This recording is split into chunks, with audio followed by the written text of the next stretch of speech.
மஞ்சள் கலர்ல ஆரம்பிச்சிருக்கு. சூப்பர் பீஸ்ண்ணே. அப்படின்னா செட்டோட நாட்டிருங்கடா. சரிண்ணே, மேல கட்டிருக்காங்கண்ணே. அட அது கொக்கிதான்டா, கலட்டிடுறா, ஒன்னும் பிரச்சனை இல்லடா. இளைஞரணி மாநாடு என்ற பெயரில் திமுக நடத்திய குரலி வித்தையின் சிறப்பு காட்சிகளை பாருங்கள்.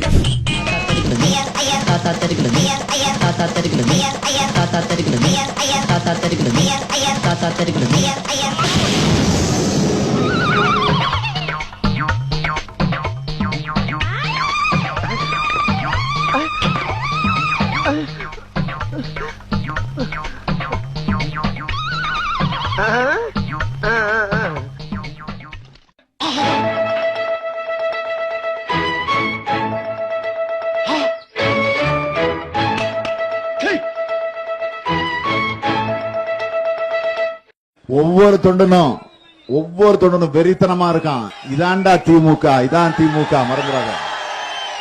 எங்களுக்கு ஒரு இளம்பெரியாரை தந்ததற்காக, இளம்பெரியார் உதயநிதியை தந்ததற்காக அண்ணன் அவர்களே உங்களுக்கு கோடான கோடியை தமிழ்நாட்டு முதலமைச்சருக்கு தெரிவித்து எவ்வளவு பெரிய கொடுமை பார்த்தீங்க.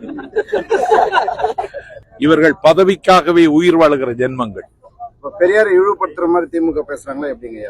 ஆமா, இளம்பெரியார்னு உதயநிதியை சொன்னதன் மூலம் பெரியாரை அவமானப்படுத்தி இருக்கிறார். உங்களுக்கெல்லாம் 200 பெரியார் வந்தாலும் உங்களை எல்லாம் திருத்த முடியாதா படி. இளைஞரணியின் செயலாளர், இந்தியாவின் இரும்பு இளைஞர். என்ன சொன்ன? இந்தியாவின் இரும்பு இளைஞர். யாராவது கேட்டா சிரிச்சிட போறாங்க. இளந்தலைவர் யூத்னா அப்படித்தான் இருக்கும். யூத்தாமா அண்ணன் இளந்தலைவர் அவர்களை வருக வருக என அன்புடன் வரவேற்கிறோம். உங்கள் முன்னே வீர உரையாற்ற வருமாறு அழைத்து வாங்கினேன். திருவண்ணாமலையில மழை இருக்குன்னு எல்லாருக்குமே தெரியும். கொலம்பஸ் கண்டுபிடிச்சப்பா. ஆனா மழை மட்டும் இல்ல, இங்க திருவண்ணாமலையில கடலும் இருக்கின்ற அளவுக்கு இங்க கடல் போல குழி நிற்கக்கூடிய என்னுடைய இளைஞரணி தம்பிமார்கள் அத்தனை பேருக்கும் என்னுடைய நன்றியை நான் தெரிவித்துக் கொள்கின்றேன்.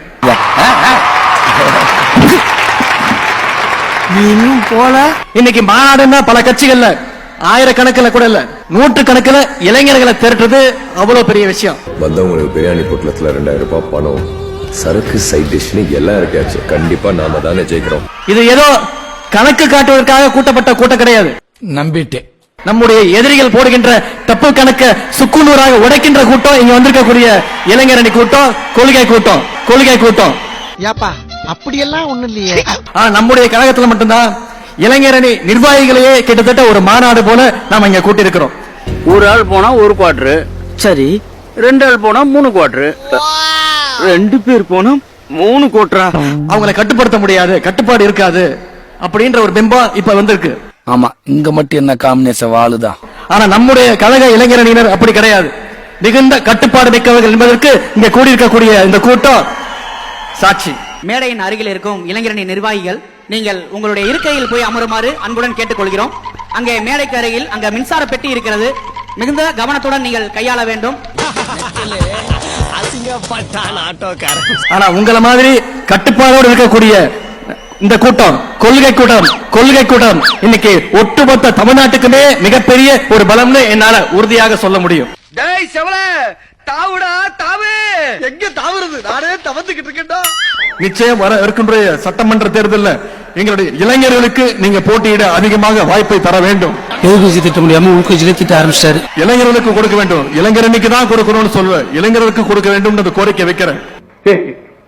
எப்படி ஏற்பட்ட அரசியல்வாதிகள் இருக்காம பாருங்க.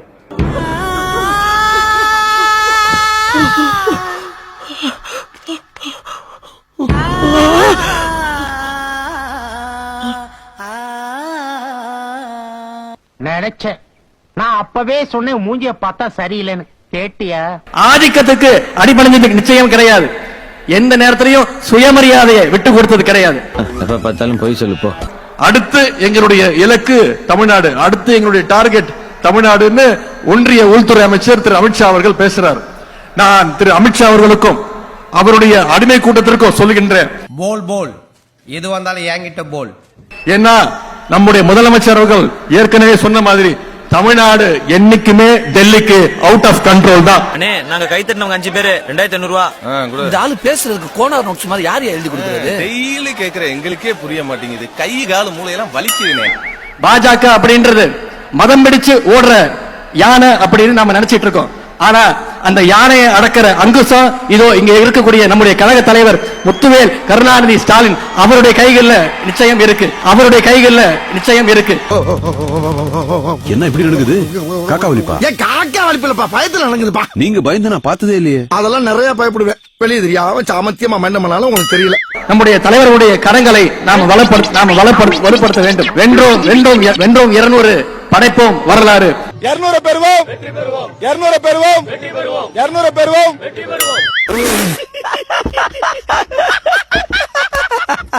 கவர்மெண்ட் மனுஷனை மதிக்கிறதே இல்ல சார். எந்த அரசியல் கட்சி மனுஷனை மதிக்கிறது இல்ல சார். நம்ம பார்த்து திரும்பினா தான் சார் ஆகும். திருப்பி எல்லாம் அடிச்சோம்னா தான் யோசிச்சு கேள்வி கேட்டு படிச்சவனை உட்கார வச்சு பண்பானவனை உட்கார வச்சு ஜனங்களை நேசிக்கிற ஒருத்தனை தலைவரா தேர்ந்தெடுக்காத வரைக்கும் நம்ம செத்துக்கிட்டே தான் சார்.